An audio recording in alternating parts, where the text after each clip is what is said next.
Noel Joshi है admit अभी, Noel Joshi. चलिए 6 इसको पहले दे दिया गया कि नहीं ये कह रहे हैं मेरे सामने नहीं दिया गया। और 4 और ऑर्डर ही है, ऑर्डर कल परसों का, मतलब 10-10 एक व्यक्ति के नाम पर।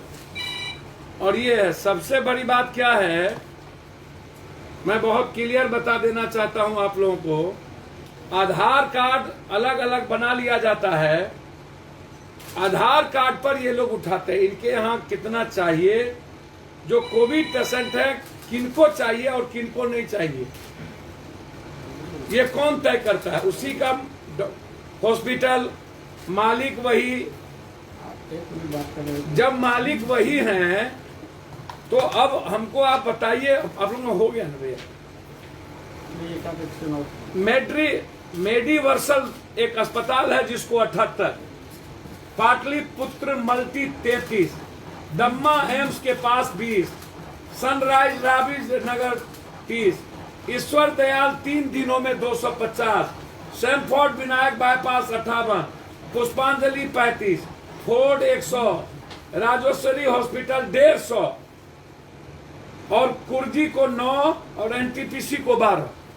अब ये बताइए 12 जिसको 150-200 मिलना चाहिए, क्या कारण है कि ईश्वर दयाल को, राजेश्वरी को, फोर्ड को, पुष्पांजलि को 100 रेमडेसिविर मिल रहा है? क्या कारण?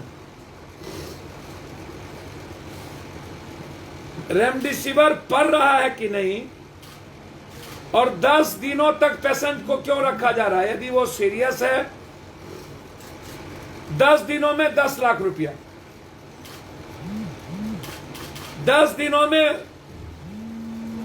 25 लाख रुपया, 30 लाख रुपया, 22 लाख रुपया, ये क्यों?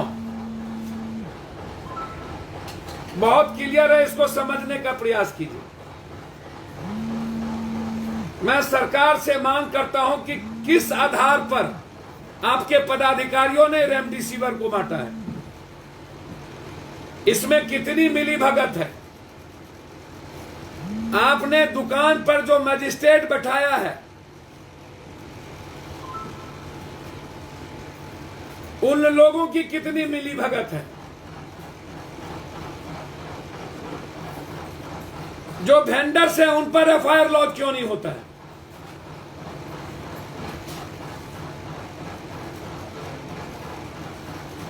कहां चले जाते हैं वेंडर्स के? ये मेरा सबसे बड़ा सवाल है कि 10-10 कैसे लगता है, 10-10। और जिनको जो अस्पताल में नहीं है उनके कार्ड पर रेमडेसिविर उठा लिए जाते हैं। कि सरकार आत्ममुग्धी है, राक्षसी स्मारक तैयार हो रही है और बेशर्म लोकतंत्र है भारत का।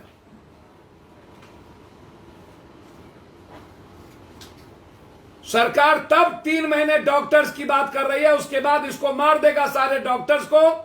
सीनियर रेसिडेंस की बहाली नहीं हुई, एक भी नहीं। 3 महीनों के लिए बहाली क्यों? और जब लोग मर रहे हैं तब क्यों? बहुत क्लियर है, एसआर की सबसे बड़ी कमी है। मधेपुरा मेडिकल कॉलेज अस्पताल में 680 पदों में से 482 पद खाली है। सीनियर रेजिडेंस की बहाली विगत 2 वर्षों से नहीं की गई। अंतिम बहाली 2019 में हुआ था, हमारे साथ सीनियर रेजिडेंस डॉक्टर बैठे हुए।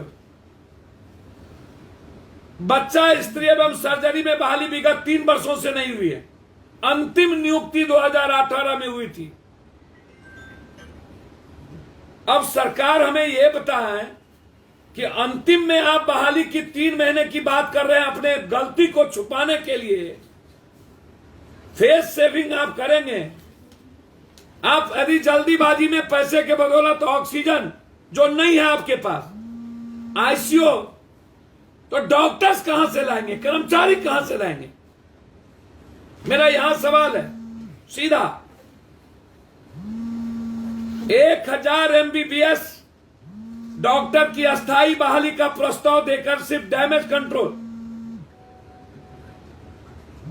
3 महीने में आप हटाने की बात आप अस्थाई डॉक्टर्स की बहाली करिए, रेगुलर नियुक्ति, सीनियर रेजिडेंस एसआर की रेगुलर नियुक्ति को आप, और मेडिकल कॉलेज में रेगुलर को बढ़ाइए। आपको आश्चर्य होगा जनाब, मुझे तो ये न्यूयॉर्क टाइम्स में छपे हुए हैं।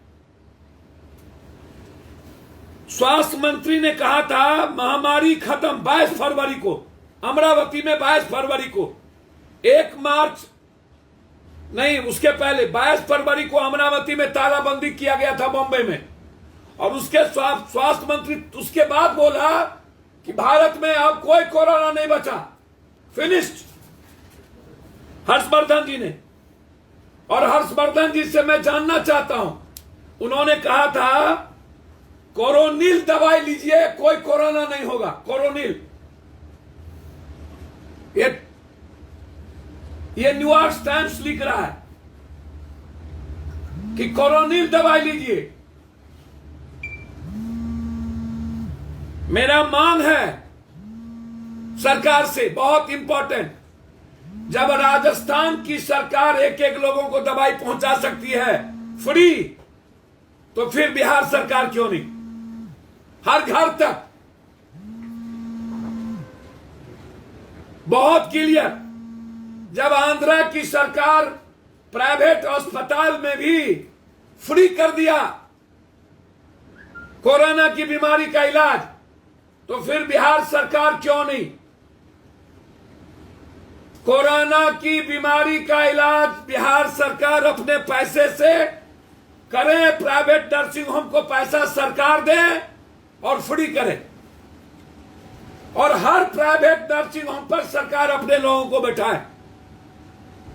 किसको कितना दिन रखना है, जबरदस्ती 10 दिन 20 दिन रखते हैं और पैसा लूटते हैं ये लोग। और 10-10 रेमडेसिविर दवाई। ईश्वर दयाल और राजेश्वरी को इतना क्यों?